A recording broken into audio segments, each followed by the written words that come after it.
नमस्तेस्तु भगवन् विश्वेश्वराय महादेवाय त्र्यम्बकाय त्रिपुरान्तकाय त्रिकाग्निकालाय कालाग्निरुद्राय नीलकण्ठाय मृत्युञ्जयाय सर्वेश्वराय सदाशिवाय श्रीमान् महादेवाय नमः।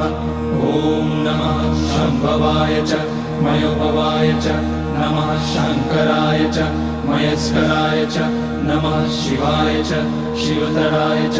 ॐ त्र्यम्बकं यजामहे सुगन्धिं पुष्टिवर्धनम् उर्वारुकमिव बन्धनान् मृत्योर्मुक्ष्यमामृतात्। नागेन्द्रहाराय त्रिलोचनाय भस्माङ्गराय